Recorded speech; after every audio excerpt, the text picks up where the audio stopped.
요즘은 여름이니까 슬슬 공포 이야기들이 많이들 유행을 하지 않나요? 뭐 남들은 재미삼아서 본다고 하지만 저한테는 실제로 있었던 일이라 누군가한테는 믿기지도 않을 거예요. 시작은 대학교 때부터였어요. 저와 남편은 1학년 OT 때부터 만났는데 뭐 겉보기에는 문제가 없었는데 유난히 부모님의 간섭을 많이 받고 있었어요. 소위 마마보이라고 아시죠? 네, 바로 남편의 이야기였죠. 남편은 학교 수업을 마치면 부모님이 차로 집까지 바래다 주고 그랬어요. 처음에는 부모님이 정말 지극정성이구나 라고 생각했어요. 하지만 그게 아니라는 걸 알게 된 건 저와 남편이 서로 사귀게 되면서부터였죠. 시어머니가 저를 급히 보자며 하더라고요. 설마 귀중한 아들이 남의 여자가 채가는 걸 원치 않아서 그런가 보다 라고 말하는데 의외로 저한테 간곡하게 잘 부탁한다고 말씀하시더라고요. 자네, 내 아들이 무슨 짓을 하든지 잘 이해해주고 혹시나 문제가 있으면 언제든지 말을 하렴.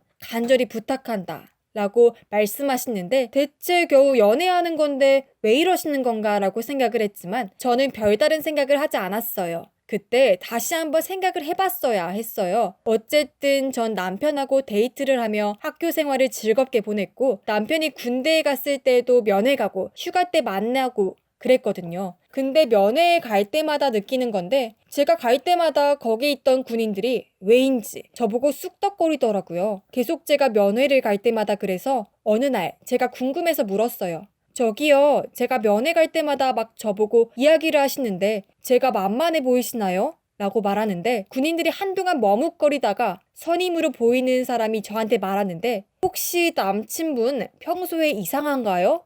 대체 무슨 일인가 라고 무슨 일이 있는지 말하는데 남편이 신병으로 자대에 전입을 했을 때부터 소문이 났었다고 해요. 훈련소 때 정신 발작 같은 게 있어서 불침번들이 주시해야 하는 요주의 인물로 유명했다고 해요. 듣기로는 밤마다 갑자기 뛰어다니고 난리치고 그랬다고 하더라고요. 처음에는 그냥 제대하려고 하는 건가 했는데 무슨 정신병이 있다고 하더라고요. 그래서 다들 긴장을 했다고 해요. 그리고 그들 예상대로 남편은 자대에서도 관심병사 취급을 하게 되었죠. 막 발작을 일으키고 난리도 아니라서 의가사 제대를 할까 고민을 한다고 그러더라고요. 저는 그런 건 처음 들었거든요. 선임은 저보고 제발 조심을 하라고 말했어요. 그걸 알고 남편을 만나는데 평소처럼 웃으며 맞이하는 남편이 왜인지 무섭게 느껴졌죠. 그렇게 남편을 만나고 한동안 집 밖으로 나가지 못했죠. 한참을 고민하다가 결국 시어머니한테 연락을 했고 시어머니는 만나자고 말하며 약속을 잡았어요. 저는 군대 면회에서 들었던 이야기들을 다 말하니까 시어머니는 한숨을 푹 쉬면서 말하는데 남편이 어릴 때부터 정신병 같은 게 있어서 어릴 때 수시로 나와서 학교도 제대로 다니지 못했다고 하셨어요. 그때 자기들이 어떻게든 돈을 들여 정신병원에서 치료받고 해서 겨우 나아져서 대학교는 겨우 보냈다고 말씀을 하셨어요. 그리고 저한테 또 부탁을 하셨어요.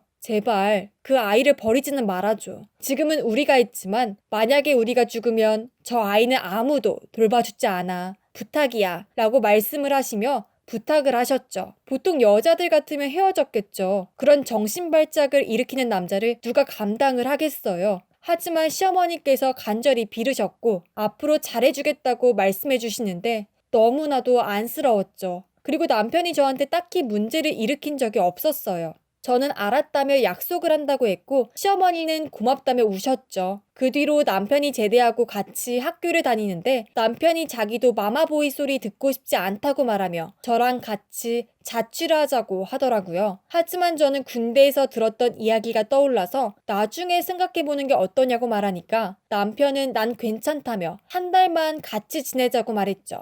그래서 한 달 동안 지내기로 했는데 처음에는 불안해서 잠도 제대로 못 자고 잠자는 남편을 아침까지 바라본 날이 많았어요. 하지만 남편은 잠잠했고 그 뒤로는 오랫동안 같이 지냈죠. 시부모님은 그런 남편을 보고 기특해 하시며 저보고 늘 고맙다며 저한테 용돈과 반찬을 주셨죠. 저는 시부모님이 이러는 거 보며 많이 고마웠지만 더 다행인 건 남편이 멀쩡하다는 거였어요. 나중에 군대 때 왜 그랬냐고 하니까 자기가 군대에 가니까 스트레스를 받아서 그런 거라며 어떨 때는 자기가 연기를 해서 그런 거라고 말하더라고요. 겉으로는 뭐야 하며 웃었지만 속으로는 왠지 꺼림칙했죠. 진짜 남편을 몰라봤는데 약간 사기꾼 기질 같은 게 있어서 이러다가 사기를 치는 거 아닌가 했지만 언제나 자상한 남편이어서 그 의심은 사라지게 되었죠. 그렇게 취업을 서로 하고 결혼을 하게 되었어요. 그러던 어느 날 혼수 준비한 것들을 옮기며 부모님들의 도움으로 마련한 집으로 이사 가기로 했어요. 남편과 함께 짐을 나르는데 웬 상자가 보여서 이게 뭐지? 하며 보는데 같이 도와주시던 시부모님은 가로채며 이건 보지 말라고 하시더라고요. 그 뒤로 그 상자를 다시 볼 일이 없다가 어느 날 제가 어디 물건을 찾으려고 뒤지다가 그 상자를 우연히 찾게 되었어요. 그때 시부모님께서 가로채며 보지 말라고 하신 걸 기억하고는 다시 집어넣지는 않았고 몰래 숨기다가 남편이 나갈 때 봤어요. 그냥 옛날 물건 같았는데 한 사진을 보게 되었어요. 근데 거기에 남편이 있고 그 옆에 남편과 똑같은 사람이 있었어요. 어릴 때 찍은 사진 같은데 설마 쌍둥이인가? 하며 궁금해하다가 남편이 오는 소리에 다시 숨겼죠.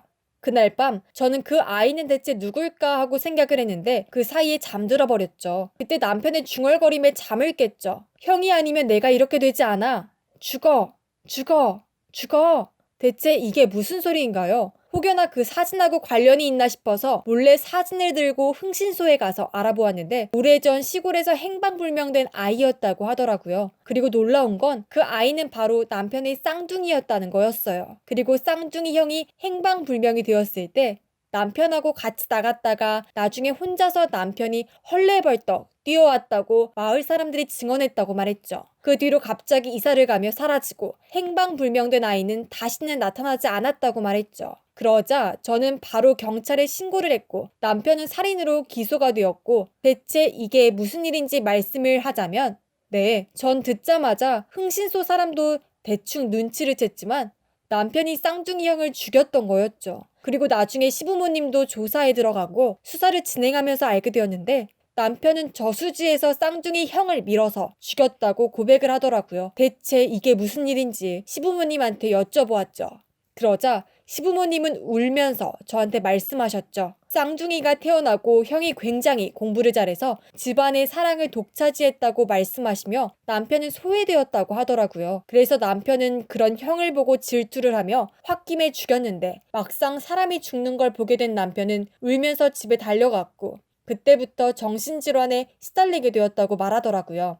그러면서 시부모님은 그래도 이것만큼은 넘어가 달라고 하는데 저는 그걸 뿌리치며 더 이상 못 참는다며 이혼을 한다고 결정을 했어요. 그렇게 이혼을 하고 소송까지 걸어 위자료까지 받아내었죠. 군대 때부터 늘 남편을 불안해했던 저는 그냥 정신질환을 가지다가 극복한 남편인 줄로만 알았는데 알고 보니 어릴 때 쌍둥이 형을 죽인 사람이라는 걸 알게 되었고 저는 그날부터 수면장애를 겪으며 회사도 제대로 못 나갔죠. 남편은 그 뒤로 감옥에 들어갔고 나중에 남편을 보러 면회에 갔죠. 뭐 보고 싶어서는 아니고 남편한테 이혼을 통보하려고 간 거였죠. 그때 형을 죽이고 어땠어? 남편은 그 말을 듣고 한동안 고개를 숙였죠. 그리고 눈물을 흘리며 미안하다고 말했죠. 그리고는 저한테는 그동안 고통 속에 살았는데 제가 유일하게 희망을 주었다고 말하는데 그 친절한 말이 왠지 가식으로 느껴져서 다시는 찾아가지 않았죠. 사람은 정말이지 알 수가 없더라고요. 처음에는 멀쩡한 줄로만 알았는데 정신병이 있다가 나아졌다고 괜찮지 않을까 했는데 그런 엄청난 진실이 숨겨져 있을 거라고 생각을 못했네요. 지금까지 이야기를 해드렸는데 영화 같지만 실제로 저한테 일어나니 많이 무섭네요. 오래전의 일인데도 아직도 떨리네요. 뭐 잘못한 사람은 잘못한 대로 처벌을 받았으니 그걸로는 만족한다고 생각을 해요. 그럼 저는 여기까지 하고 여름에 잘 보내시길 바랍니다. 그럼 안녕히들 계세요.